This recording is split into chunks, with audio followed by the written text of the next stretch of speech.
Bonsoir à toutes et à tous. Nous sommes une fois de plus très heureux de vous avoir parmi nous aussi nombreux dans tous les territoires. Et comme beaucoup d'entre vous le savent, eh bien, il y a des traditions dans ces webconférences du MOOC sur le myélome. Et parmi ces traditions, eh bien, celle de se saluer, quel que soit l'endroit où l'on se trouve. Et pour se saluer, se présenter et tout simplement dire bonjour, eh bien, vous avez le chat qui est réservé à cet effet.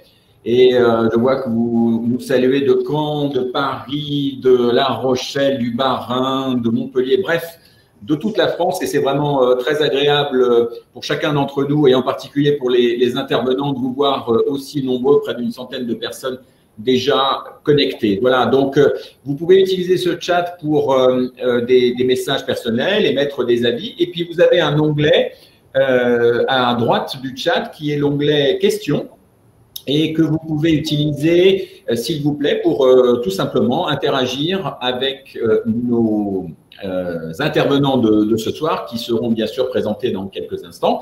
Intervenir eh bien, en posant des questions, en émettant des avis et bien sûr, il y aura des phases de questions-réponses qui interviendront tout au long de la soirée. Voilà. Eh bien, les voilà, ces intervenants. Alors, nous avons avec nous le docteur Aurore Perrault, qui est à Toulouse, hématologue à Toulouse, et qui interviendra dans quelques minutes. Le docteur Laurent Frenzel à Paris, à l'hôpital Necker. Et puis, pour l'instant, Claire Dubray n'est pas encore avec nous parce qu'elle a quelques petites difficultés de connexion. Ça arrive. Je crois que quelqu'un a déjà utilisé ce terme, ce sont les aléas du direct. Et nous avons eh bien, Bernard Delcourt, que beaucoup d'entre vous connaissent parce qu'il nous fait l'amitié eh bien de modérer. C'est une de ses grandes qualités de modérer ces différentes sessions et bien évidemment d'être très partie prenante dans le MOOC. Et nous aurons, et ça c'est quelque chose que nous souhaitons partager avec vous, une nouveauté, des témoignages qui sont des témoignages de patientes témoins, anciennes tutrices du MOOC d'ailleurs.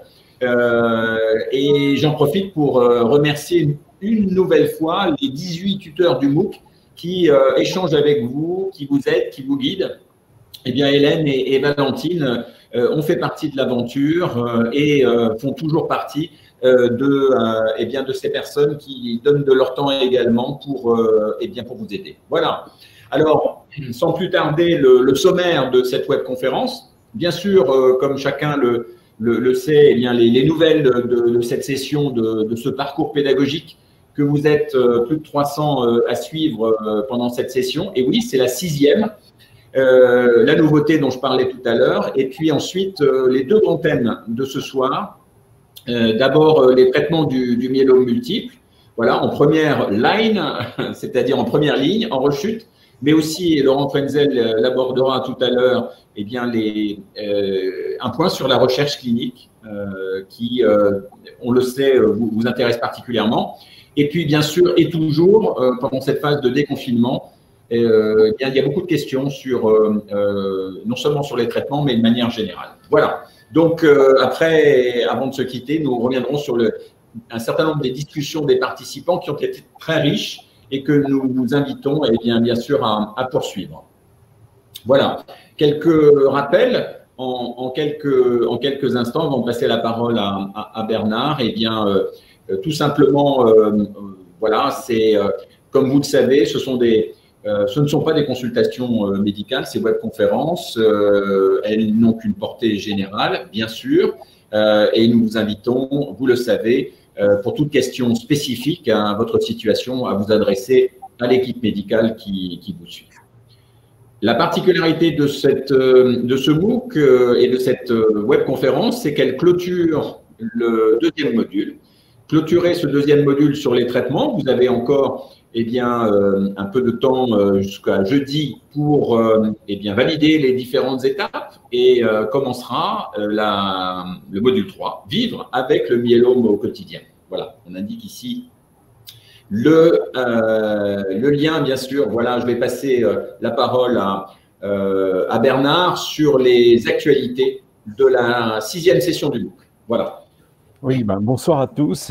Merci à Aurore Perrault et à Laurent Frenzel d'être présents parmi nous. Et puis, je salue aussi Alexis Talbot, qui aurait dû être là, mais qui attend un heureux événement avec son épouse et qui, mais sera là la prochaine fois.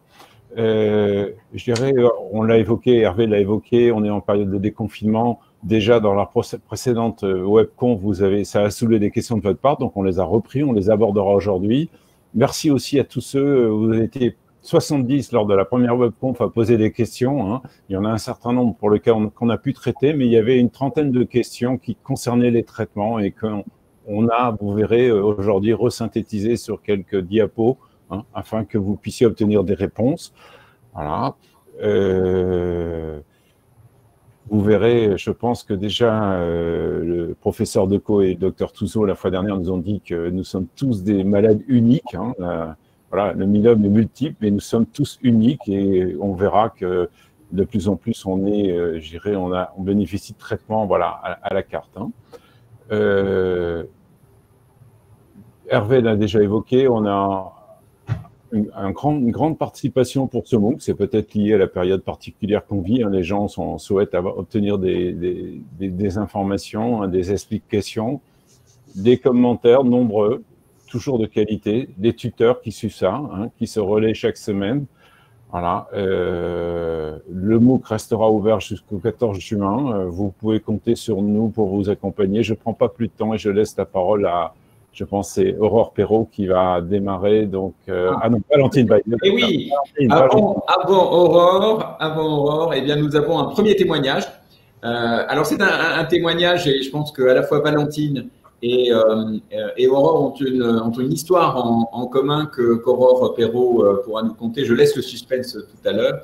Et nous allons eh bien, tout de suite écouter le témoignage de Valentine en introduction, et puis nous aurons aussi un témoignage poétique de la part d'Hélène tout à l'heure. Voilà, donc on va commencer tout de suite.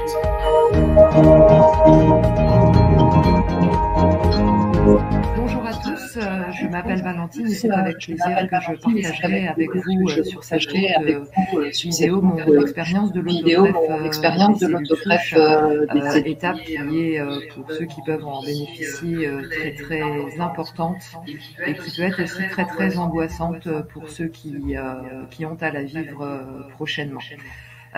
Pour me présenter rapidement, donc j'ai été diagnostiquée à l'âge de 38 ans. Pour un myélome multiple de type IgG lambda et très symptomatique sur le plan osseux, puisque entre autres du fait de mon jeune âge, j'ai été diagnostiquée assez tardivement. Donc je suis arrivée au moment de l'autogreffe en novembre 2017, très affaiblie, très amaigrie, très amoindrie aussi. Voilà. Cette expérience, elle ne vaut bien sûr que pour moi, a été assez éprouvante physiquement puisque la destruction médulaire due notamment au melphalan induit des effets physiques qui sont peu agréables tels que des vomissements, des diarrhées, une impossibilité aussi de s'alimenter. Pour ma part, je ne pouvais même pas voir arriver le plateau repas qui suscitait chez moi un fort dégoût. Donc grâce donc à l'équipe de soignants qui ont toujours des petits trucs et astuces, je me nourrissais essentiellement de Coca-Cola et puis de biscuits au beurre breton. J'en garde un très bon souvenir d'ailleurs.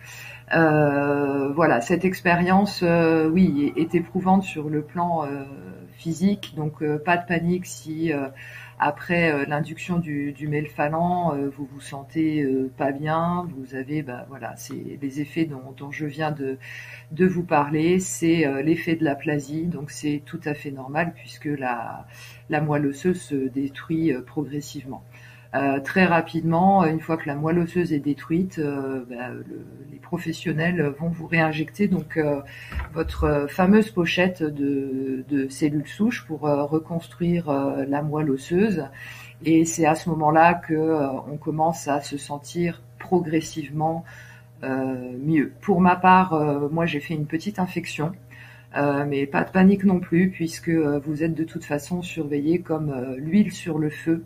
Donc très très vite, le protocole est mis en place pour une antibiothérapie et puis une surveillance très accrue. Voilà. Sur le plan psychique, moi je vous recommanderais surtout de lâcher prise, de donner votre confiance à l'équipe de soignants qui est très présente, bienveillante et qui, je pense, ne travaille pas par hasard dans un secteur protégé. Je pense que c'est un choix et un engagement professionnel et personnel de la part de ces équipes.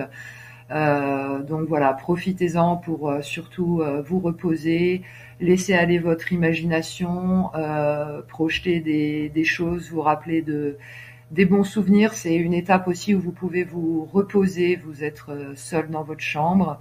Il y a possibilité aussi d'avoir des visites. Pour ma part, il y en a certaines que j'ai annulées puisque j'avais surtout besoin de calme et de repos.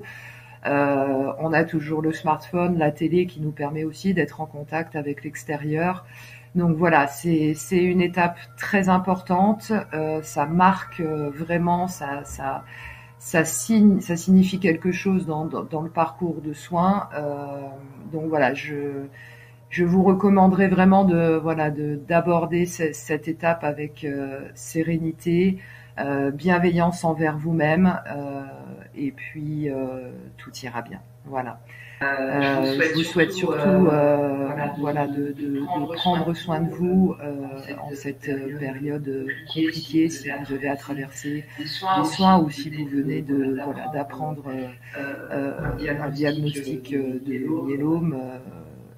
Voilà, tenez le coup, ça vaut le coup, l'autogreffe aussi vaut le coup d'être vécu si c'est pour espérer en tout cas un mieux-être après. Voilà, bon courage à tout le monde, au revoir.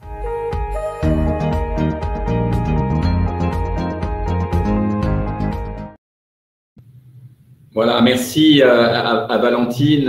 Nous allons, c'est toujours d'abord, c'est une belle aventure avec Valentine, parce que Valentine est tutrice dans le MOOC et que c'est vraiment quelqu'un qui compte beaucoup pour nous, parce que c'est une famille, ce MOOC, et puis c'est très touchant d'entendre son témoignage. Voilà. Et nous allons revenir sur notre présentation et l'intervention maintenant du docteur Aurore Perrault sur les traitements. Donc, c'est à vous. Eh bien, bonsoir à tous. On voulait refaire un petit peu le point sur les différents types de traitements en première ligne, c'est-à-dire au diagnostic, à la première prise en charge, et puis on évoquera un petit peu les traitements de rechute. Il y a eu beaucoup de changements ces dernières années parce qu'il y a beaucoup de nouveaux médicaments, et donc ça, c'est plutôt une bonne chose. Donc, c'était pour essayer de resynthétiser tout ça. Alors, le traitement de première ligne dépend déjà du fait d'avoir un myélome symptomatique. Vous savez qu'il y a des états pré-myélomes qui sont les gammopathies MGUS, et puis il y a des myélomes qu'on appelle indolents ou asymptomatiques. Et donc, on va commencer un traitement que si on a des critères de traitement, et on peut initialement passer par une phase de surveillance. Donc, ça, c'est important. Ce n'est pas parce qu'on fait le diagnostic aujourd'hui qu'on commence le traitement tout de suite. Ça dépend de la situation de chacun. Ensuite, si on décide qu'il y a des critères pour débuter un traitement, soit parce qu'il y a des symptômes, soit parce qu'on a ce qu'on appelle des signes d'évolutivité, ça peut être dans la prise de sang ou sur l'IRM, la première question qu'on se pose, c'est est-ce que le patient peut recevoir un traitement intensif? Donc, ce qu'on appelle éligibilité à l'autogreffe, en fait, c'est la capacité de supporter une chimiothérapie forte, puisque l'autogreffe, elle ne va servir qu'à reconstituer les cellules du sang, c'est-à-dire à supporter le traitement intensif. Donc, généralement, les gens de moins de 65 ans, voire moins de 70 ans, peuvent être éligibles à cette procédure-là, à condition de ne pas avoir trop d'autres maladies, notamment sur le plan cardiaque, pulmonaire. Et donc, c'est un petit peu en fonction de ça qu'on décide. Donc, on commence par une phase d'induction. Quand on est éligible quand on part sur une procédure intensive avec une autogreffe, on commence par un premier traitement d'induction où on utilise généralement 3 molécules.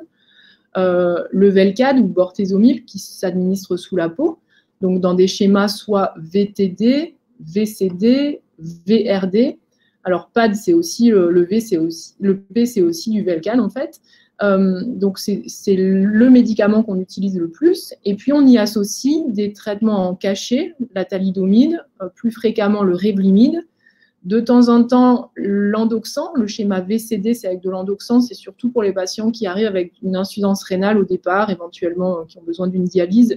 Et c'est un médicament qui est mieux supporté dans ce contexte-là. Et puis, on peut y associer de temps en temps, le A, c'est anthracycline, adriamycine, c'est une chimiothérapie un peu plus forte, un peu différente, qu'on va donner pour des formes assez agressives, soit une forme de leucémie à plasmocytes, soit quand on a des maladies, pas seulement dans la moelle osseuse et dans le sang, quand on a ce qu'on appelle des maladies extramédulaires. Donc, on commence par cette phase pour essayer de faire diminuer la quantité de maladies, donc une induction pendant environ 4 mois. Ça peut se prolonger un petit peu selon les protocoles. Et puis, pendant cette phase d'induction où on va surveiller la réponse au traitement, on va aussi programmer le recueil des cellules souches, c'est-à-dire à un moment donné, congeler les cellules souches de la moelle osseuse qui vont servir ensuite à être réinjectées pour faire l'autogreffe. Donc ça s'appelle le recueil, ça peut se faire de plusieurs façons, soit avec juste des piqûres, soit avec une chimiothérapie, puis des piqûres, et généralement une dizaine de jours après, enfin quelques jours après les piqûres ou une dizaine de jours après la chimiothérapie par endoxan, on va au centre de transfusion, à l'établissement français du sang, ce qu'on appelle en hémaphérèse, où les patients sont branchés pour pouvoir recueillir ce greffon. Ensuite, on organise la phase d'autogreffe proprement dite, qui est une hospitalisation d'environ 15 jours, où on fait la chimiothérapie forte, donc le melphalan, que vous voyez ici, avec 2 jours après l'autogreffe, comme le témoignage précédent vous a bien résumé, avec donc une première phase où il y a la toxicité de la chimiothérapie, donc les nausées, la diarrhée, la fatigue, l'anorexie, tout ça c'est à cause du melphalan.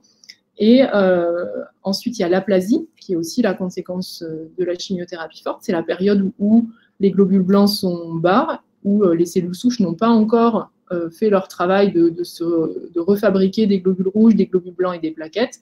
Donc ça dure à peu près une semaine. Et environ 10 jours après la greffe, jour 10, jour 11, jour 12, on appelle ça, on voit réapparaître dans le sang les globules blancs, les plaquettes, et on sort d'aplasie. Et à ce moment-là, les problèmes comme l'infection, la fatigue, éventuellement les saignements disparaissent.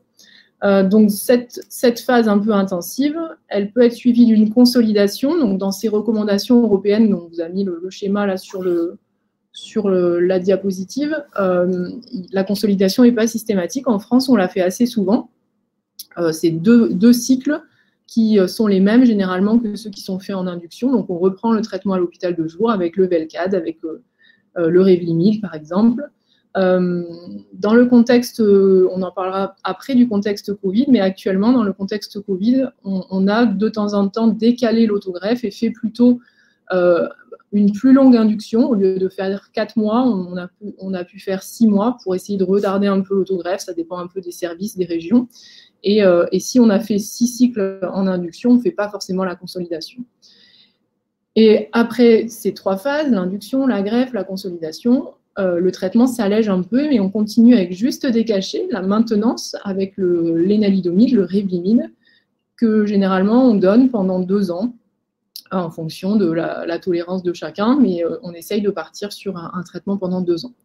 Donc ça, c'est le schéma de traitement classique qu'on fait actuellement pour les gens jeunes et qui n'ont pas d'autres maladies. Pour les autres, on pense que c'est trop toxique de faire la chimiothérapie avec l'autogreffe, donc on utilise les mêmes médicaments, mais en tout cas pour le melphalan, on utilise à plus faible dose.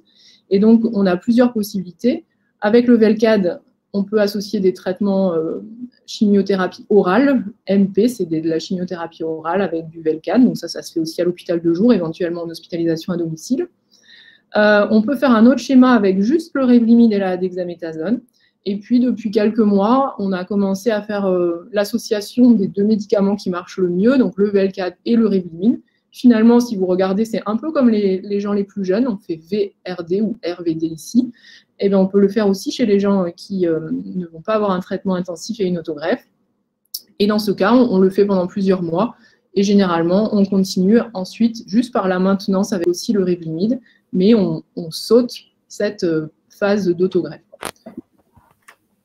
Donc, voilà un petit peu. Je pense qu'on répondra aux questions éventuellement après. Je continue. Oui, alors je vais peut-être introduire déjà quelques questions. Il y a une question vraiment très générale qui est de dire, bon, quel est l'apport de l'autogreffe par rapport à pas d'autogreffe? Alors, ça, c'est une question qui existe depuis longtemps. L'intérêt de l'autogreffe a été démontré dans les années 90. C'était les premiers essais. C'était à l'époque où on n'avait pas le Velcade et on n'avait pas le Revlimid non plus.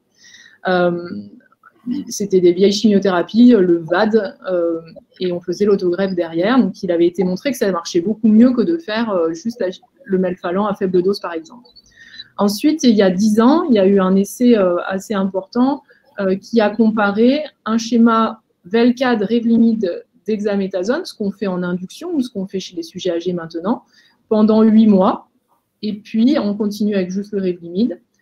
Et l'autre moitié des patients qui ont été inclus dans cet essai IFM 2009 ont eu 3 mois avec VRD, pareil, l'autogreffe, et puis 2 mois de nouveau avec VRD. Et on a comparé chez ces patients la durée de rémission et puis la survie globale. Alors, les premiers résultats qui ont été publiés il y a à peu près 5 ans, mais montraient qu'avec l'autogreffe, on rechutait moins vite.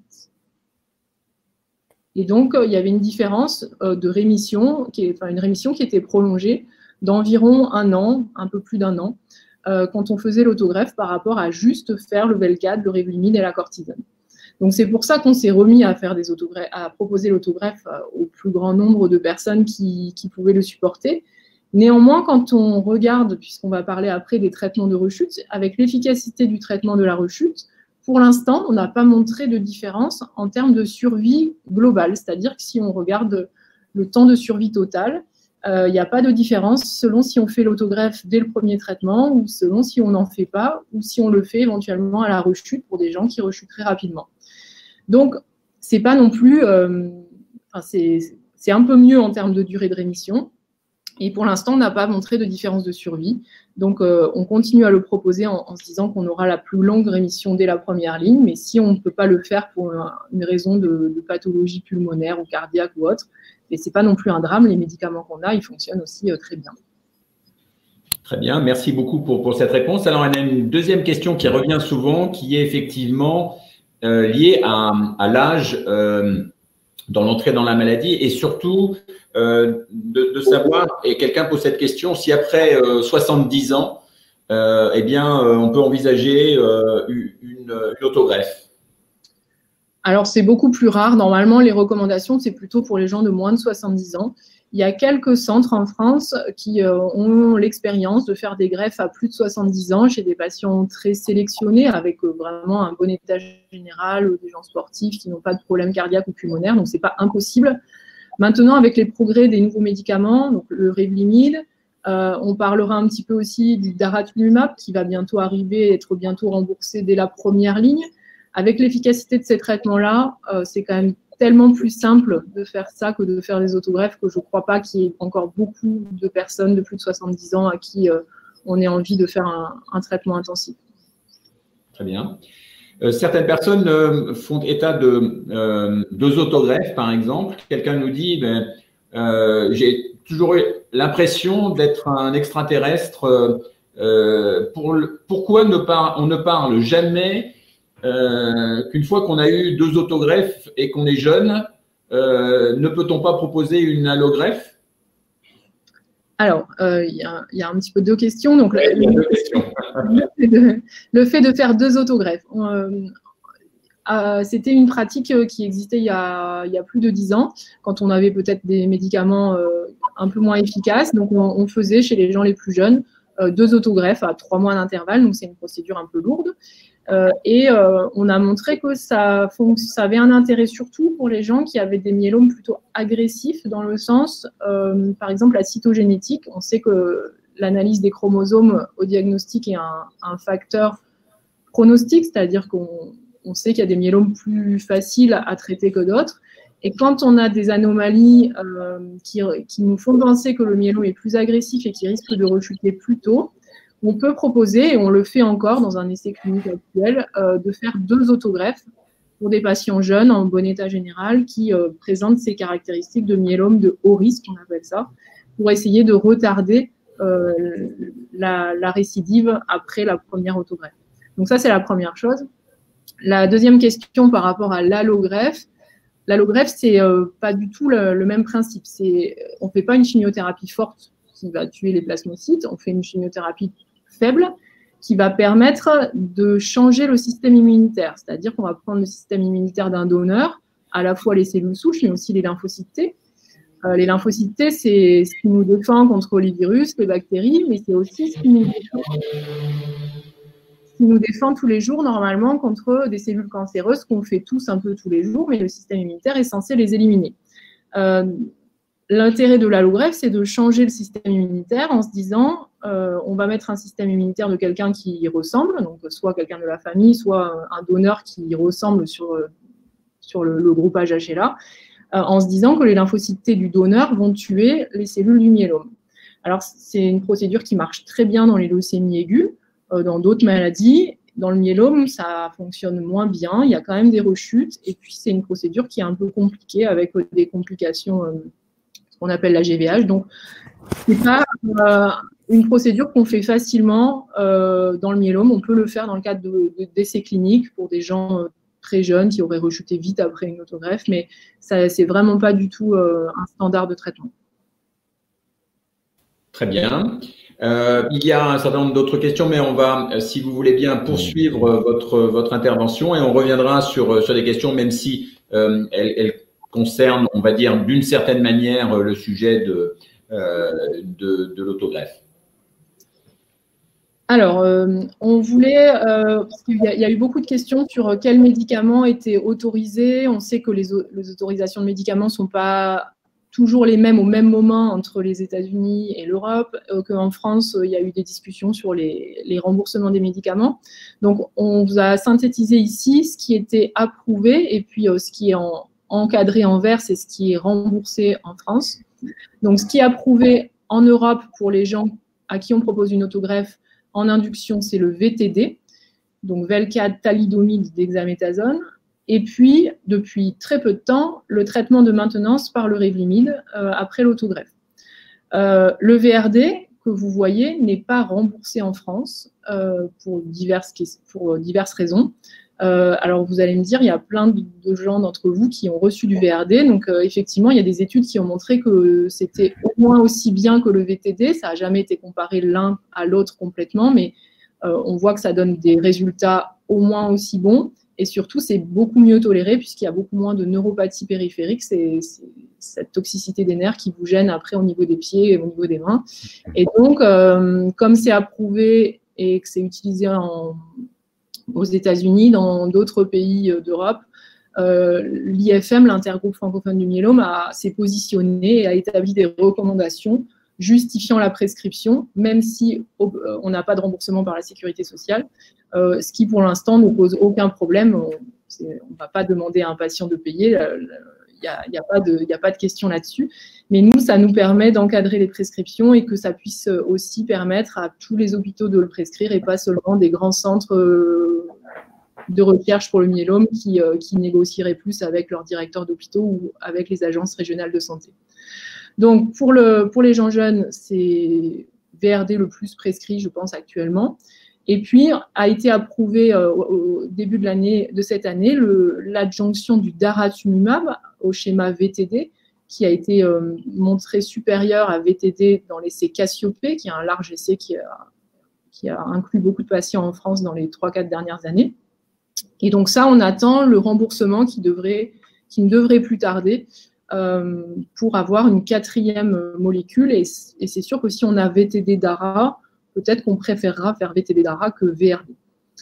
Pour les gens à qui on ne propose pas d'autogreffe, les 2 schémas remboursés, c'est le schéma VMP, Velcade, Melphalan, Prednisone, et puis le schéma Revlimid dexaméthasone. On utilise depuis l'an dernier, depuis avril 2019, de plus en plus le VRD, qui pour l'instant n'est pas remboursé en France. On n'est pas sûr qu'il sera remboursé, mais voilà, pour des problèmes de fiabilité en fait des études initiales qui ont été faites. Par contre, il y a aussi une approbation depuis 2 ans après les essais Alcyone et l'essai Maya. L'essai Maya, il y a beaucoup de patients en France qui ont pu aussi bénéficier de ce traitement, qui a permis, de cet essai qui a permis de montrer que RD plus daratumumab faisait mieux que RD. Et ça, on a entendu dire que dans les prochaines semaines, on aurait un remboursement en France, donc ça va nous permettre d'ajouter le daratumumab dès la première ligne, ce qui améliore nettement la durée de rémission chez les patients qui ne sont pas autogreffés.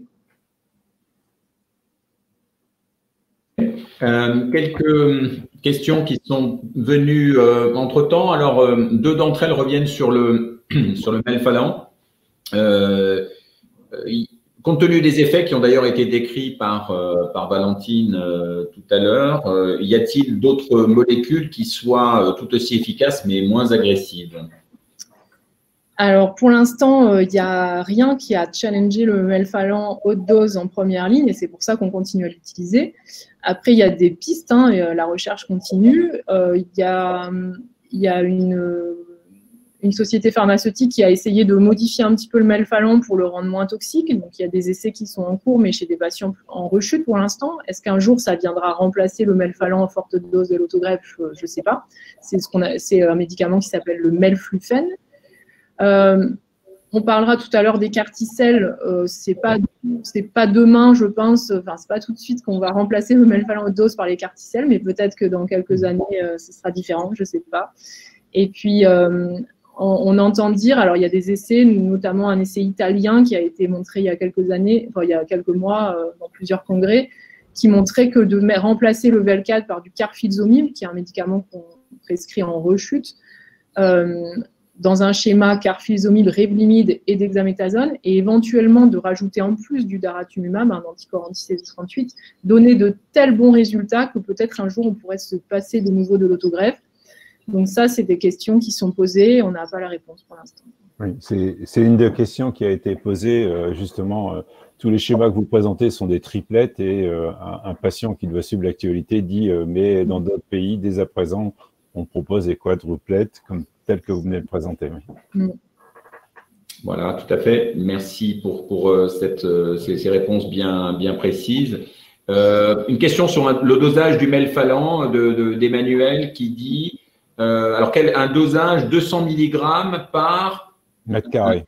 Mètre carré. Alors, ça nous paraît à tous assez curieux. Qu'en dites-vous?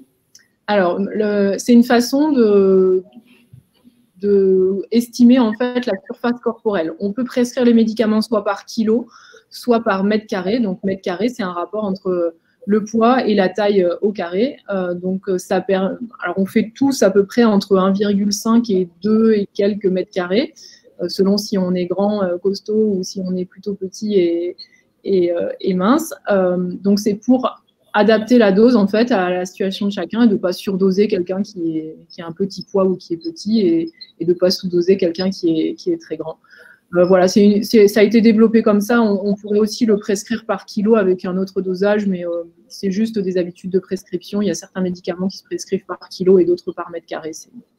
Très bien, merci de cette réponse tout à fait précise. Béatrice nous dit, en cas d'intolérance, c'est fréquent à la dexaméthasone, malgré une prise qui a été diminuée, nous dit-elle, à 20 mg, y a-t-il d'autres alternatives ou d'autres alternatives?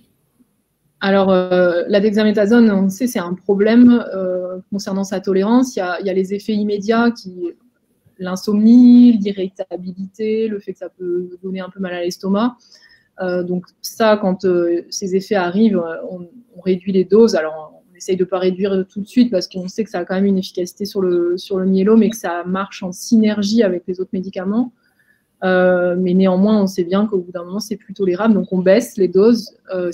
Pour les gens chez qui vraiment c'est insupportable, on peut être amené à donner une dose minimale. Il y a des cachets à 10 mg, on peut même trouver des cachets moins dosés et voir des fois on arrête. Alors, l'intérêt aussi de la dexaméthasone, outre l'efficacité sur le myélome, c'est que ça permet des fois de mieux supporter à la fois sur le plan digestif le Velcade. On sait que le Velcade peut donner un peu de nausée et le fait de prendre la dexaméthasone le matin du Velcade, c'est aussi pour mieux supporter, ça a un effet anti-nauséeux en tout cas.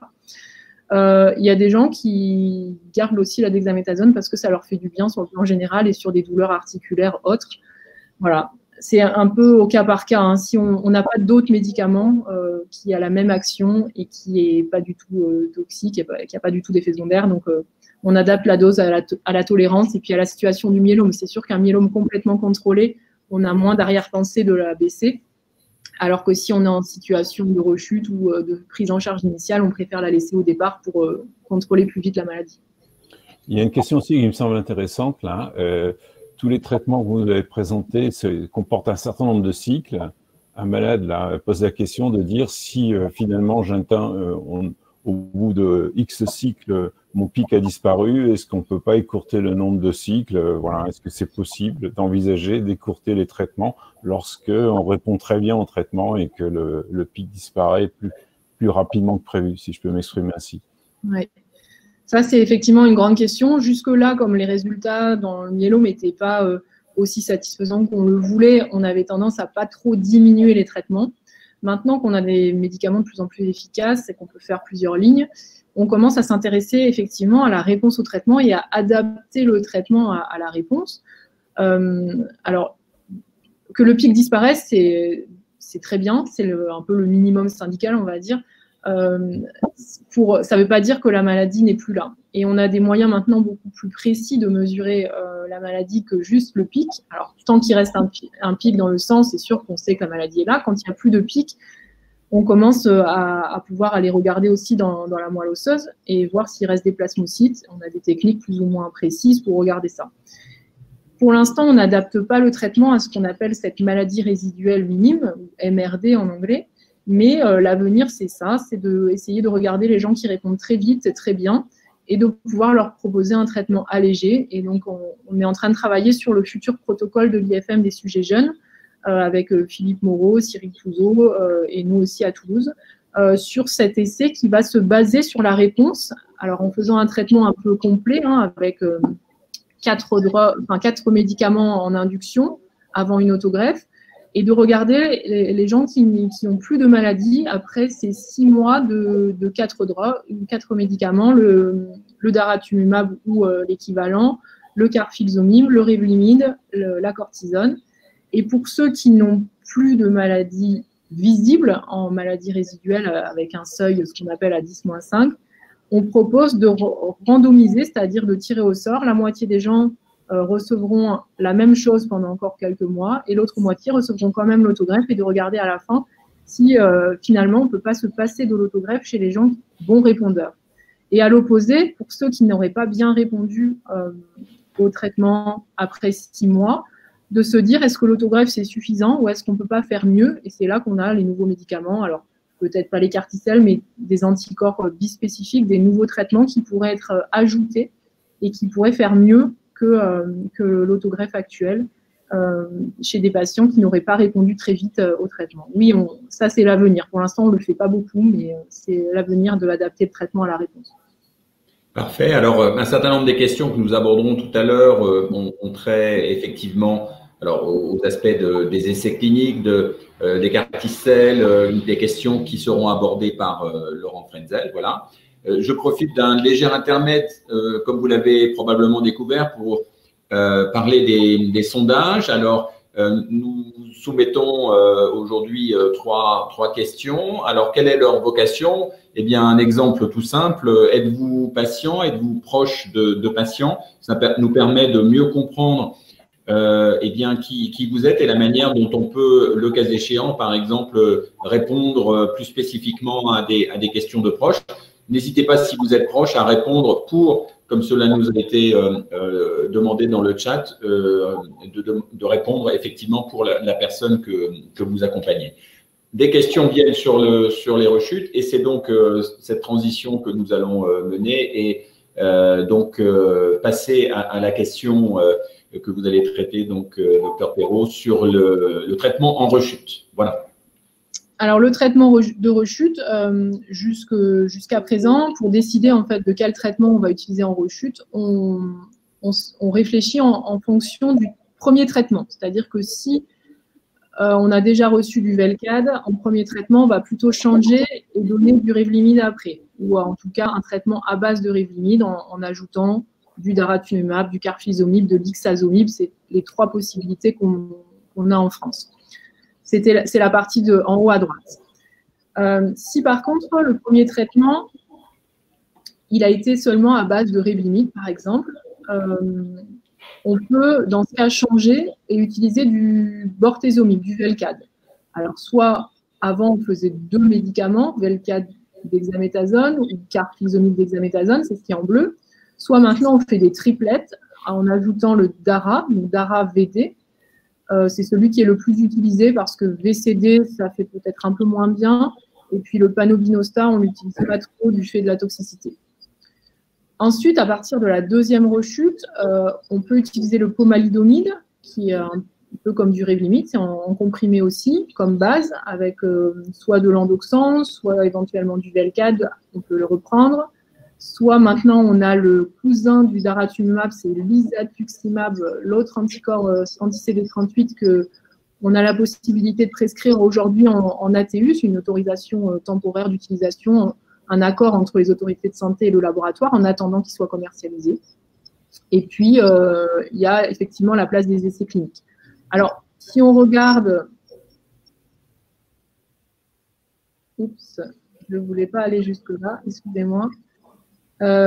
Tout ce qui a été approuvé par les agences européennes, donc ça, c'est tous les médicaments qu'on a le droit maintenant de prescrire en rechute dans le myélome. Donc, vous voyez que depuis 2004, il y a énormément de molécules et ça, c'est vraiment l'espoir et la bonne nouvelle. On a plein de possibilités de traitement. Ce qui n'est pas encore remboursé en France, c'est ce qu'on a à droite, en rouge. Mais pour l'association PVD, ça devrait arriver. Et puis, ce qui va changer, c'est que finalement, on utilise de plus en plus à la fois le Velcade et le Revlimid en première ligne. Donc, dès la 2e ligne, on pourra accéder à des traitements. En fait, on s'adapte à chaque fois, on adapte le traitement de rechute parce que les patients ont reçu avant. Très bien. Alors, on va effectivement avancer dans votre fil conducteur pour se poser des questions sur les recommandations pour 2020, si vous voulez bien nous éclairer sur cet aspect. Donc, ça, c'est l'avenir, mais l'avenir proche, 2020 ou 2021. Donc, vous voyez à gauche, pour la partie autogreffe, on n'a pas changé grand-chose, mis à part que le daratumumab va pouvoir être associé au VTD. Il pourra être associé ensuite au VRD parce qu'il y a des essais. Alors, l'essai Perseus, qui est un essai européen qui a été ouvert dans plusieurs centres en France, va sûrement montrer la même chose, c'est-à-dire que de faire en plus un anticorps, le daratumumab, faire 4 molécules, ce sera mieux que 3, ça on en est assez sûr. En maintenance, il y a aussi, le daratumumab est aussi évalué en maintenance, donc il arrivera probablement bientôt en maintenance, soit à la place du lénalidomide, ça dépend des résultats de l'essai Cassiopée, la 2e partie, soit en plus, il y a des essais qui testent les 2 médicaments ensemble. Donc, l'arrivée du daratumumab va se faire en première ligne chez les patients qu'on peut autogreffer. Et puis, l'avenir proche, c'est ce que je vous disais tout à l'heure, c'est la possibilité de le prescrire dès le premier traitement aussi chez les gens qu'on ne va pas autogreffer sous la forme de soit Velcade, melphalan, prednisone plus DARA, soit Revlimid, dexaméthasone plus DARA. Ça, c'est probablement dans les semaines ou les mois qui viennent, on pourra proposer ça. C'est une très bonne nouvelle. Très bien. Alors, avant d'avancer sur effectivement les différents aspects de recherche clinique, quelques personnes reviennent sur les chaînes légères. Alors, quelqu'un expose sa question de cette manière-là, en disant, ben voilà, vous parlez de traitement sur les pics, sur les myélomes à pics. Qu'en est-il des myélomes à chaîne légère? Voilà la façon dont il a formulé cette question-là. Alors, c'est intéressant que vous puissiez répondre ou commenter. Alors, la stratégie de traitement, elle n'est pas différente, que ce soit un myélome à pic ou un myélome à chaîne légère. C'est juste, nous, ce qui va être… je sais pas, oui, je crois que j'ai été rétabli. Nous, ce qui va être différent, c'est la façon de mesurer la réponse. C'est-à-dire qu'au lieu de faire une électrophorèse chaque mois ou chaque cycle pour regarder si le pic il baisse, eh bien, on va soit regarder les urines, c'est un peu moins précis, soit regarder le dosage de chaîne légère pour voir si le traitement fonctionne. Mais on n'a pas de stratégie différente selon si le myélome est à pic ou à chaîne légère. Ce qui peut changer dans le myélome à chaîne légère, c'est qu'on a un peu plus d'atteinte rénale. Donc, s'il y a une insuffisance rénale, il y a certains médicaments qu'on doit adapter ou alors il y a certains médicaments qu'on va préférer à d'autres. Mais par contre, la stratégie de traitement, elle est la même pour les myélomes, qu'ils soient à pic, à immunoglobuline complète, à pic ou à chaîne légère seulement. Très bien, voilà qui est très clair. Question qui est revenue sur la toxicité d'endoxan cyclophosphamide. Qu'est-ce que vous pouvez nous dire en l'état de vos connaissances à l'heure actuelle? Je pense que je crois que je vois la question. Si ça correspond à la question de la toxicité de l'endoxan qui avait été utilisé dans un protocole d'autogreffe pour des lymphomes, donc le protocole BIC à l'époque. Oui. Si c'est ça la question, c'est vraiment très différent puisque la dose utilisée dans ce contexte-là n'était pas du tout la même que celle que nous, on utilise. Par exemple, dans le VCD, en bleu, là, l'induction, ou quand on veut l'utiliser, c'est surtout dans ce schéma-là qu'on l'utilise, ou avec le pomalidomide, c'est vraiment des faibles doses. Par exemple, on utilise 50 mg tous les jours, 3 semaines sur 4, ou 300 mg par semaine, c'est des petites doses, alors que dans les chimiothérapies fortes avec l'autogreffe, c'était des doses qui étaient très importantes. Et on sait que l'endoxan à forte dose peut avoir une toxicité cardiaque. Après, on pèse le pour et le contre quand on décide d'utiliser ça. C'est des malades qui avaient des maladies en rechute et qui étaient graves. Et les médecins ont pris un risque sur la toxicité de l'endoxan parce qu'ils n'avaient sûrement pas mieux à proposer. Merci de cette précision. Eh bien, nous avons d'autres questions, mais il est temps d'accueillir maintenant Laurent Frenzel, que je tiens encore à remercier pour la bonne et simple raison que Laurent Frenzel a accepté au pied levé. Et j'en profite pour saluer celui qui est là très très souvent avec nous, c'est Alexis Talbot. Voilà, et c'est pour une heureuse nouvelle qui est en préparation, comme le disait Bernard tout à l'heure. Et quand je dis en préparation, c'est que voilà, Alexis tout à l'heure nous a dit, voilà, je pars à l'hôpital rejoindre mon épouse, et nous lui avons dit de concert qu'il avait certainement toutes les bonnes raisons d'y aller. Et puis Laurent Frenzel a dit oui, je prends le relais, et voilà, donc un grand merci à lui. Entre-temps, il va encore devoir patienter puisque nous avons un autre témoignage. Donc, je remercie à nouveau Laurent de patienter encore quelques instants.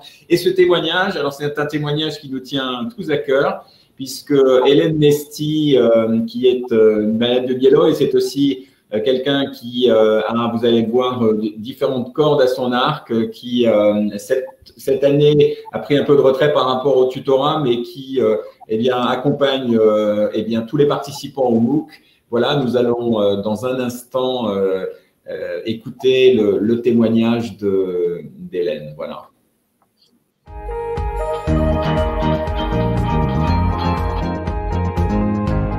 Je remercie Bernard Delcourt et Pierre Fertile qui me permettent de témoigner ce soir. Je m'appelle Hélène Nesty, j'ai 77 ans, je suis malade depuis 2015 et je participe avec fidélité à toutes les sessions du MOOC depuis 2017. Je suis devenue tutrice en 2018 sous le nom de Ipsen. Actuellement, je suis traitée avec Darzalex et je vis une sorte de rémission car mon taux monoclonal n'est plus détecté. Récemment hospitalisée depuis 10 jours pour une opération, je n'ai pas pu participer à la première webconférence et ce soir, je suis très heureuse de retrouver la grande famille de la F3M. cette occasion me donne la possibilité de vous parler surtout de la vie qui doit continuer malgré les traitements et les soins. Nous avons toutes et tous des moments d'angoisse et de doute, c'est normal. Mais il n'est pas bon psychiquement de nous laisser envahir par ces sentiments. Aussi, à nous de trouver notre solution qui nous fera composer et accepter cette nouvelle vie. C'est donc notre volonté en premier lieu que nous devons stimuler afin de positiver pour avoir la force de nous battre. Positiver, effectivement, faire de chaque moment une vie de chaque moment. Une aide, c'est d'ailleurs une aide très importante pour compléter l'action des traitements dont nous parlons ce soir. Ensuite, il faut avoir confiance dans tous ceux qui nous soignent et nous aident. La confiance, c'est primordial, elle fait partie de l'attitude positive. Et puis, ce qui fait partie aussi de l'attitude positive, c'est garder l'espoir. L'espoir grâce au progrès de la recherche et de la sortie des nouveaux médicaments. Mais aussi, il faut savoir faire appel quand on en a besoin, que notre morale baisse, aux psychologues ou à nos amis. Alors pour ma part, si je tiens depuis 5 ans, c'est que j'ai adopté justement toutes ces résolutions, mais aussi parce que j'ai ma solution personnelle, celle de l'exutoire de l'écriture. À travers mes poèmes, qui sont le résultat des instants T que je vis dans ma vie à un moment T, je me débarrasse de cette angoisse et je la déverse avec l'aide de mes mots sur les pages de mes recueils. Ou bien, émerveillée par les moments de bonheur intense que je vis quand même et que je vis justement et que nous vivons tous malgré tout, car nous finissons par oublier un peu, ma plume court alors sur le papier pour immortaliser justement le charme simple de la vie que je n'avais pas auparavant su apprécier à sa juste valeur. Alors, si vous le permettez, voici un de mes poèmes qui illustre mes propos entre l'angoisse que j'ai vécue et la volonté de me battre. Ce poème, je l'ai appelé « Verdict ». Carcinome, myélome multiple. Mon sang charrie mes assassins. Combien de temps encore? Le temple de mes jours s'écroule. Ma vie se dissout, se découd. Oraison verrouillée, vie et mort se côtoient. La peur me prend. Les heures obscures infiltrent leur poison. Combien de temps encore? Mes brûlures sont sans fumée. La souffrance installe son règne. J'avale le silence, tais mes cris. Je porte, supporte, transporte la douleur qui m'emporte. Alors, vaincre à tout prix, surmonter, dompter les idées noires, ressusciter la rose étouffée dans le sac de misère de mon corps. Courage, souffle mon intérieure voix.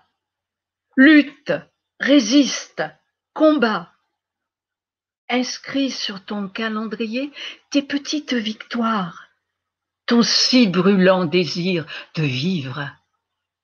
Courage, fais de cette épreuve une force nouvelle. Faire de mes secondes toute une éternité. Dans ce temps si précieux, goûter, savourer, graver dans mon âme la lumière du jour gagné et ne retenir dans mon cœur que cette soif de vivre. Alors, je vous remercie de votre écoute.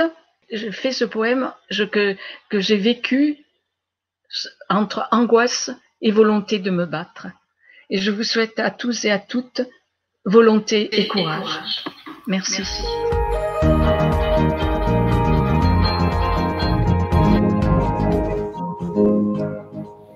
Un grand merci à Hélène, que ce témoignage vraiment est un éclairage vraiment particulier pour chacun d'entre nous. Et voilà, simplement merci. Voilà, nous allons.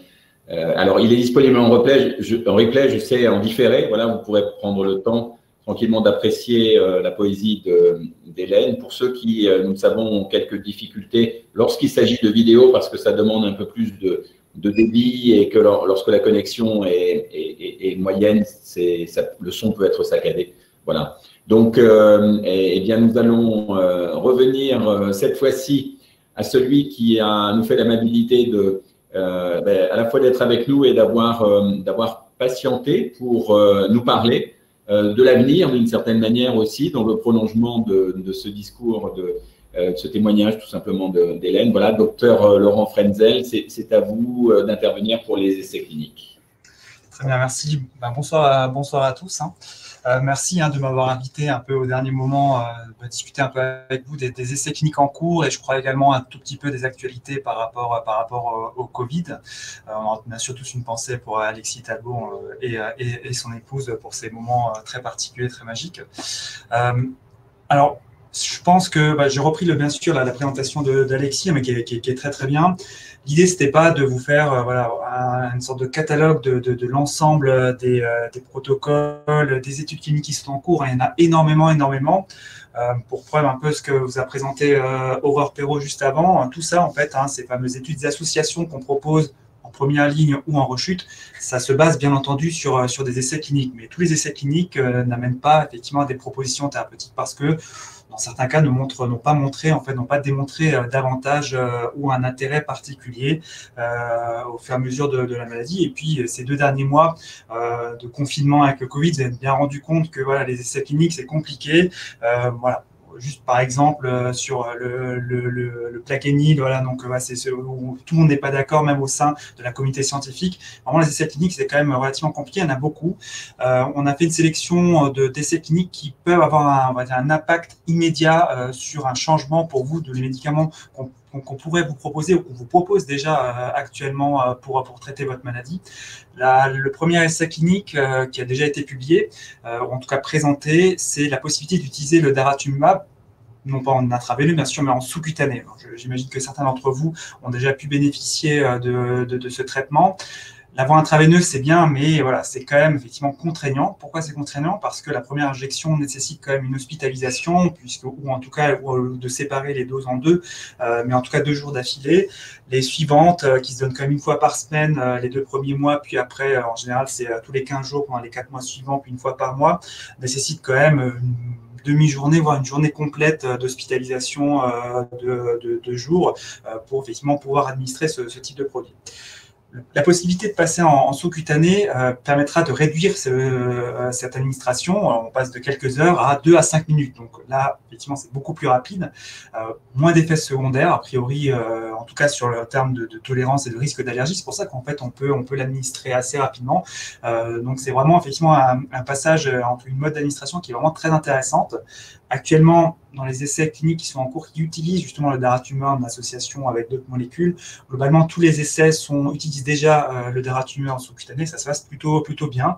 On pense l'avoir, en tout cas, à disposition dans nos hôpitaux, probablement cette année, en tout cas fin de l'année, ou en tout cas l'année prochaine, qu'on puisse effectivement l'utiliser en rechute, bien entendu, et comme effectivement on a discuté tout à l'heure, Aurore, également, c'est une molécule qu'on va avoir en première ligne pour chez les sujets éligibles à l'autogreffe, ou pas forcément suivi d'une autogreffe. La deuxième étude qui était présentée par Alexis, c'est une étude qu'on appelle ARO, qui propose de l'association d'une molécule que peut-être certains d'entre vous ont déjà eu, qui s'appelle le carfilzomib, son nom commercial c'est le Kyprolis, qui se donne également par voie intraveineuse. Et souvent cette molécule, on peut la donner uniquement en association avec des corticoïdes, et ça marche également très bien, ou en association triple avec du Revlimid. Le problème du carfilzomib, c'est un peu le rythme d'administration. C'est également un produit qui se donne par voie intraveineuse. Et globalement, ce produit, en général, on l'administre 2 fois par semaine pendant 3 semaines. Donc, c'est quand même contraignant. Donc, il faut venir effectivement au minimum 2 fois par semaine en hôpital de jour avec des perfusions qui durent quand même un certain temps. Et l'idée de cette étude, c'est de pouvoir le proposer non pas en 2 fois par semaine, mais en 1 fois par semaine en injection. Et globalement, les données qu'on a montrent que ça marche tout aussi bien, c'est plus facile à administrer et il y a moins d'effets secondaires. Vous savez, donc on a une vigilance un peu particulière, notamment par rapport à la tension pour ceux effectivement qui ont déjà pu bénéficier de ce produit. Donc on est vraiment très en général regardant pour être sûr que votre tension artérielle soit bien équilibrée. Donc voilà, donc ça c'est également intéressant. C'est quelque chose qui va changer, bien entendu, la pratique d'administration des produits qui sont actuellement disponibles. Et la troisième étude, c'est l'étude CONFIRM. Alors, cette étude propose, c'est d'une association qui a déjà une AMM, qui est déjà remboursée pour effectivement, quand on a rechuté de la maladie, qui est une association d'aratumumab avec le lénaïdomide et la dexamethasone. C'est vrai que c'est une association qui marche plutôt très bien, donc qui est plutôt très bien supportée. Les études, en tout cas, qui ont permis de montrer que cette association peut être réalisée et a un intérêt, proposent jusqu'à, on va dire, à ce que la maladie reviennent. Sauf qu'on s'aperçoit que dans cette étude, on a vraiment une très longue rémission, très très longue. Et donc cette nouvelle étude propose de se poser la question, est-ce que si on arrête au bout de 2 ans, est-ce qu'on peut avoir effectivement les mêmes résultats qu'en continuant? Et donc cette étude est actuellement en cours. On n'aura bien entendu pas les résultats tout de suite, mais c'est une étude intéressante de savoir est-ce que ce protocole peut être arrêté au bout de 2 ans ou il y a quand même un intérêt de le continuer 3, 4, 5, 6 ans. Ça, effectivement, cette étude va pouvoir y répondre. Donc voilà, je dis, c'est vraiment 3 études, je trouve vraiment intéressantes parce que ça peut modifier un tout petit peu les médicaments qu'on propose déjà actuellement dans nos hôpitaux de jour.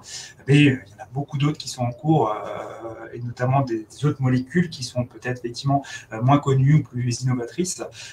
Mais là, les résultats sont encore plutôt plus... donc, on attendra effectivement d'avoir un peu plus de résultats pour confirmer ou non leurs différents intérêts. Je ne sais pas si vous voulez que je continue ou si vous avez des questions par rapport à... Alors, je vous propose de continuer de manière à ce que les questions puissent être consolidées à la fin de votre intervention. Très bien. Alors, les CAR-T-cells. Je pense que vous avez tous entendu parler des CAR-T-cells, donc c'est quelque chose qui est d'actualité. Alors, oui, effectivement, c'est quelque chose de très, très prometteur. Alors, pour rappeler de l'intérêt en fait de ces CAR-T-cells, de savoir comment ça marche. En fait, c'est un peu comme l'allogreffe qu'a discuté tout à l'heure Aurore. L'allogreffe, c'est un peu, on essaye de booster votre système immunitaire pour reconnaître la maladie, le myélome, et combattre. Sauf que, voilà, l'allogreffe, c'est un peu compliqué. On n'arrive pas forcément à uniquement avoir cet intérêt-là de cibler la maladie. On peut également avoir la même chose sur certains organes. Donc, l'allogreffe est un petit peu compliqué, effectivement, à gérer. Là, c'est d'avoir uniquement l'intérêt, uniquement la cible de son système immunitaire sur la cellule. C'est ça l'intérêt des CAR-T-cells. Alors, comment ça se passe? Un peu comme une autogreffe, dans le principe où on recueille vos cellules.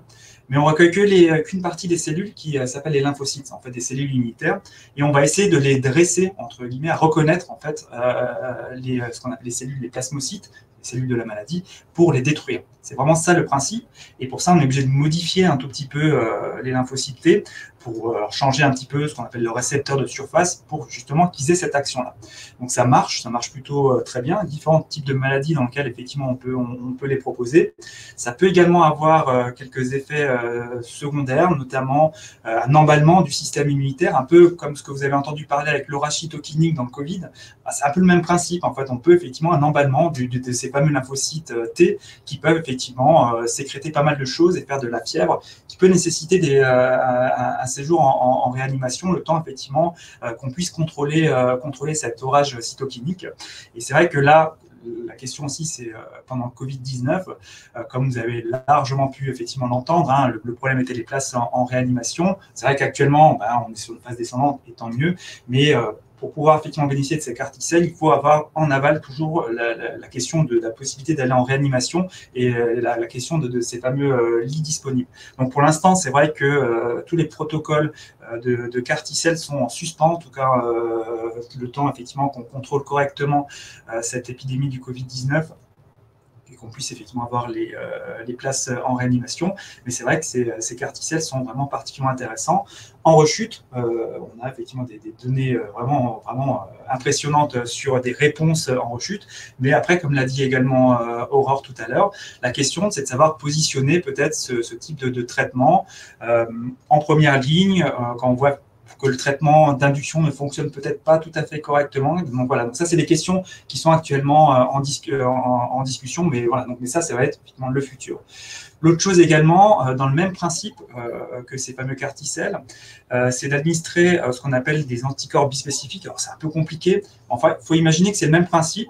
Avec un médicament, on va non pas recueillir vos cellules, mais faire en sorte de repérer vos cellules immunitaires dans votre sang et de les rapprocher par un anticorps bispécifique, donc de les rapprocher du plasmocyte et donc de détruire le plasmocyte. Ça marche également très bien, ça peut se donner par voie intraveineuse en sous-cutanée, et ça également, c'est des études qui vont démarrer.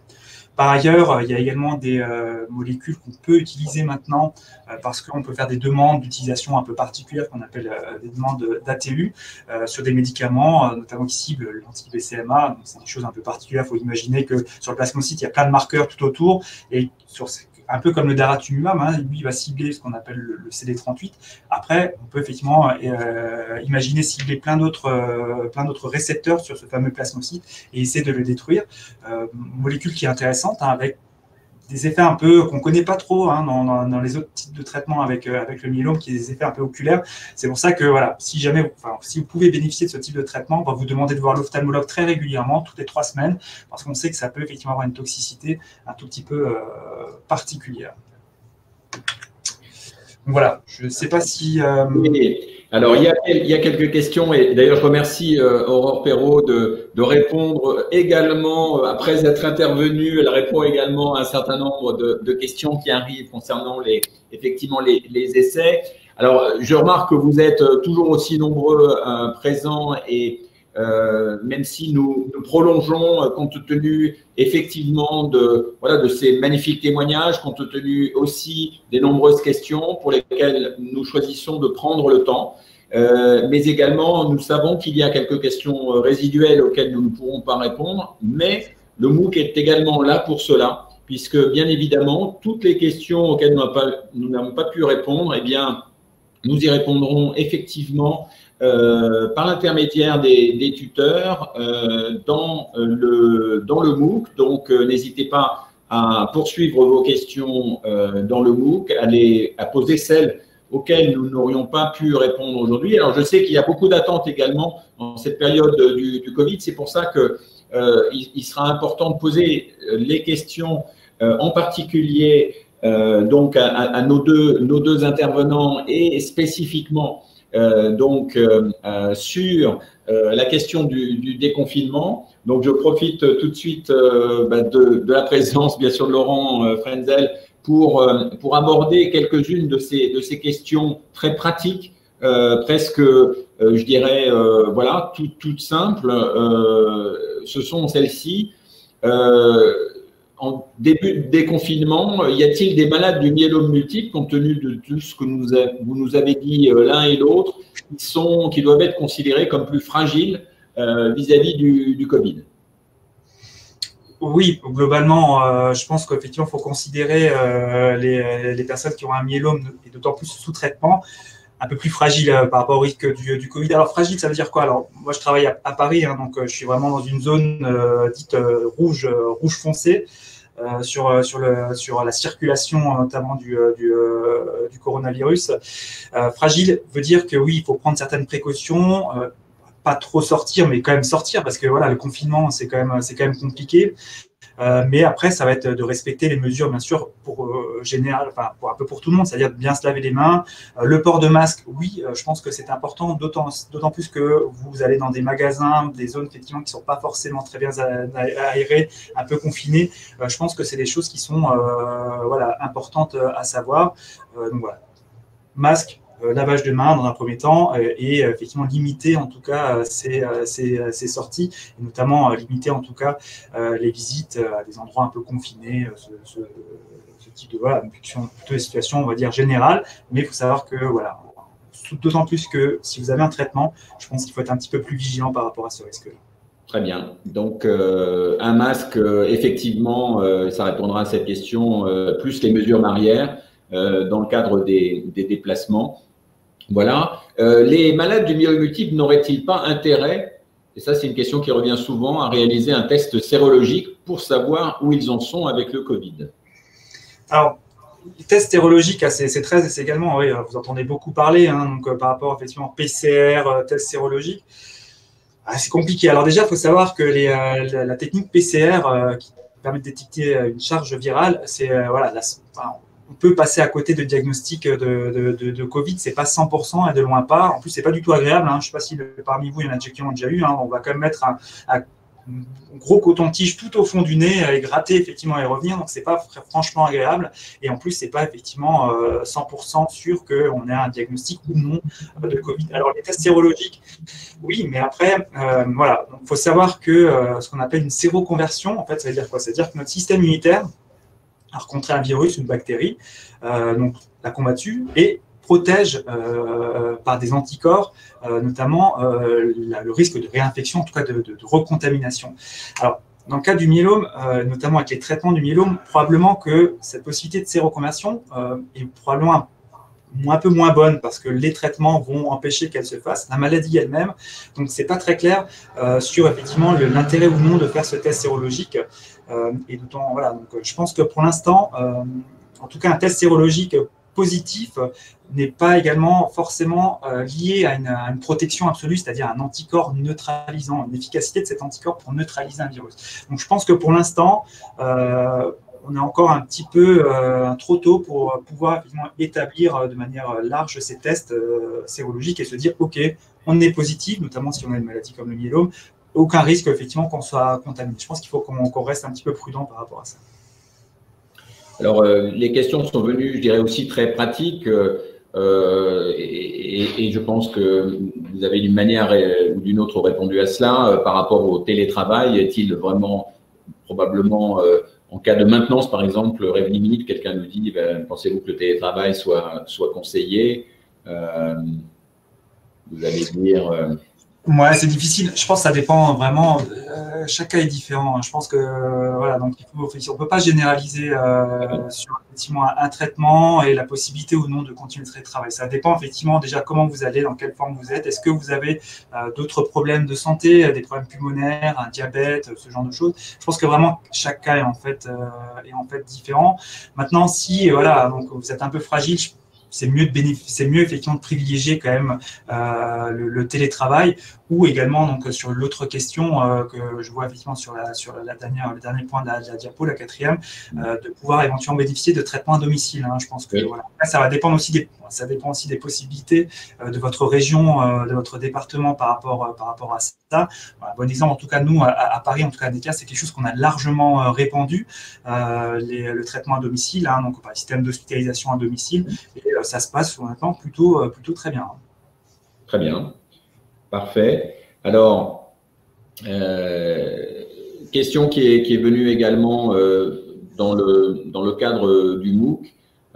Les tests chaîne légère ne sont pas pris en charge par l'assurance maladie, ne sont pris en charge par l'assurance maladie que s'ils sont réalisés à l'hôpital. Et évidemment, la question qui vient derrière, voilà, se rendre à l'hôpital avant chaque consultation. Comment agir pour corriger cette aberration? Alors, en tant que médecin, qu'est-ce que vous répondez?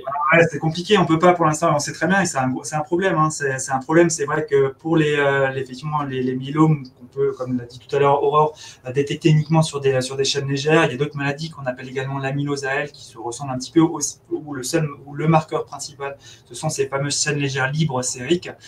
Moi, voilà, on ne les fait pas en ville parce que ça coûte cher et que ce n'est pas remboursé. Alors, par exemple, moi, ce que j'ai proposé, c'est de faire une prise de sang intermédiaire à domicile par une infirmière avec, par exemple, la mesure de la protéine dans les urines, ce qui peut être fait assez facilement et ça peut être également un marqueur puisqu'on sait que c'est quelque chose qu'on peut retrouver. Et puis, l'autre fois, effectivement, de quand même venir à l'hôpital pour pouvoir faire ces chaînes légères libres sériques, remboursées dans le cadre, effectivement, du bilan à l'hôpital, mais en limitant au maximum les déplacements. Très bien. Et alors, la question, je dirais aussi, qui découle de, je dirais, des suivis des traitements dans le cadre de contexte spécifique des confinements par rapport à certains traitements, la question de leur diminution, de leur arrêt. Exemple avec la dexaméthasone, faut-il continuer ou diminuer la prise de dexaméthasone dans ce contexte-là? Autre question, est-il raisonnable de diminuer la durée des perfusions de Darzalex? Voilà des questions qui nous viennent et qui sont évidemment très importantes. Évidemment, oui. Après, sur l'autogreffe, oui, je pense qu'elles vont pouvoir reprendre au fur et à mesure, d'autant plus si votre région est plutôt classée vert avec très peu, où le virus circule très peu. Je pense que oui, évidemment. Et après, on n'a pas encore totalement des données par rapport au risque de l'autogreffe et du coronavirus. Pour l'instant, ce qu'on peut voir, ça a l'air plutôt effectivement d'être rassurant, mais voilà, mais on attendra effectivement de pouvoir analyser un tout petit peu cette situation au fur et à mesure. Mais je pense que voilà, les autogreffes vont reprendre au fur et à mesure assez rapidement. La question de la dexaméthasone, c'est une question effectivement par rapport au coronavirus, mais également de manière globale. Très souvent, je pense que voilà, dans vos centres, on demande, en tout cas on propose au bout d'un moment où on sait qu'on contrôle la maladie, de diminuer progressivement la dexaméthasone, voire de l'arrêter assez rapidement, parce qu'on sait que la dexaméthasone, en plus du coronavirus, provoque effectivement un risque d'infection qui est pas du tout anodin. Et c'est vraiment une molécule qu'on essaie effectivement de diminuer, d'arrêter assez rapidement à partir du moment où on contrôle bien la maladie. Après, sur les diminutions de perfusion de Darzalex, je ne suis pas sûr que ça soit effectivement lié vraiment au coronavirus, cette question-là.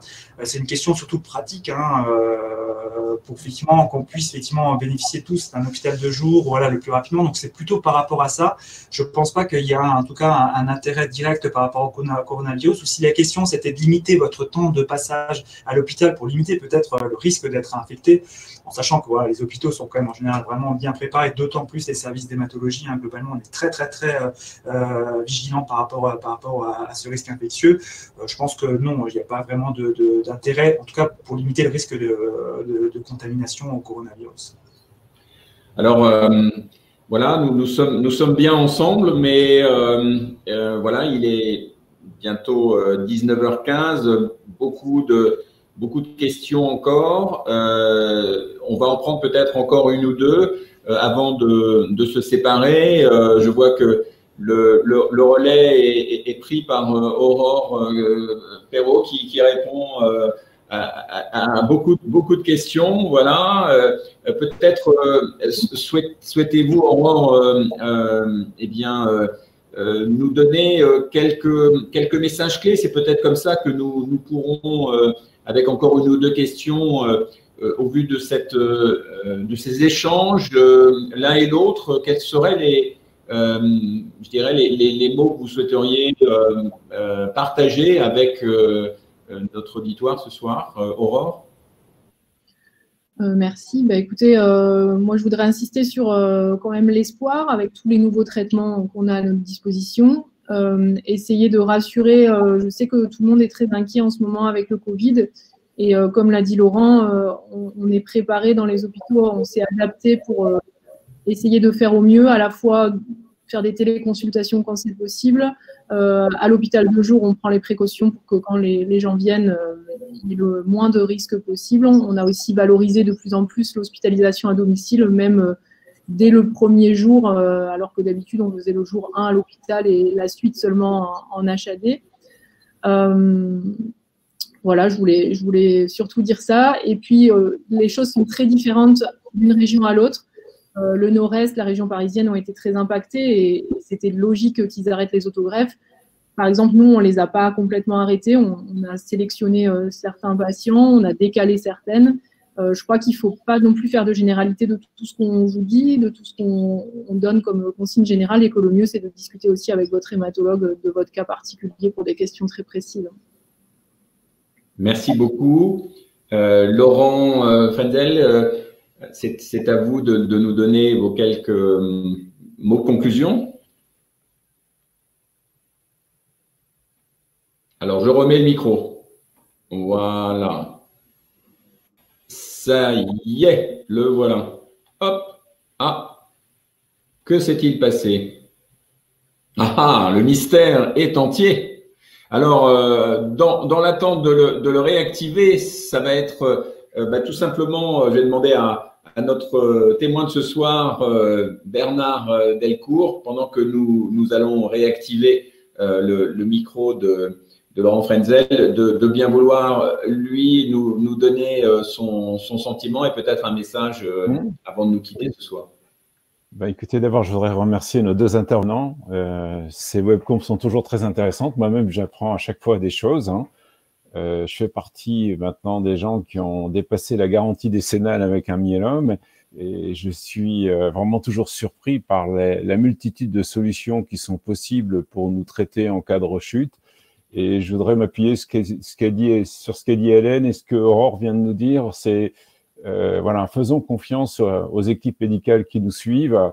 Je rajouterai aussi que souvent, ce n'est pas notre hématologue qui décide, hein, c'est une décision collégiale hein, qui est prise par une équipe de médecins hein, qui discutent entre eux et qui choisissent la meilleure solution qui est pour nous. Et c'est vrai que j'ai vu au travers des questions qui ont été posées au travers du chat qu'il y a des questions que je renverrai volontiers auprès des hématologues qui suivent ces patients parce que voilà, c'est l'occasion à la sortie d'une webconf comme ça de revenir auprès de son hématologue avec des questions peut-être un peu plus précises au travers des explications et des informations qu'on a pu obtenir ce soir.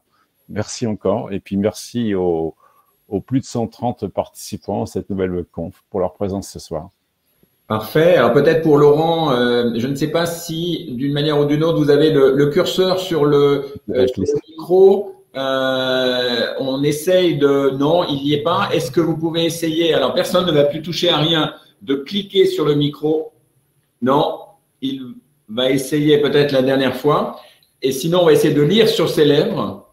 Voilà, voilà, c'est un début. Alors, il y a son sourire qui est… alors, je crois que c'est plutôt d'ailleurs à nous, finalement, de le remercier chaleureusement. Vraiment, voilà, non seulement de s'être rendu disponible, mais d'avoir, j'allais dire aussi bien qu'Alexis Talbot, évidemment, les uns et les autres, et c'est vraiment formidable, vous montrer disponible et nous serons là encore ce soir à 20h pour vous féliciter, même peut-être avant, c'est-à-dire juste avant qu'on ne se quitte. Alors, quelques derniers mots, voilà, quelques derniers mots, voilà, on vous applaudit tous les deux, voilà, et chacun d'entre vous qui êtes encore très nombreux avec nous parce que c'est le quotidien que nous abordons et que nous continuerons d'aborder pour la prochaine webconférence, Bien vivre avec son myélome multiple. Dans le MOOC, vous retrouverez toutes les réponses aux questions qui n'ont pas pu être abordées encore ce soir, mais nous avons essayé, comme d'habitude, d'être le plus complet possible. Voilà. Donc, rendez-vous sur le MOOC, validez bien évidemment vos étapes. Le module 2 reste encore ouvert, c'est le module sur les traitements. N'hésitez pas. Et on vous dit vraiment merci encore, bonsoir et à très bientôt.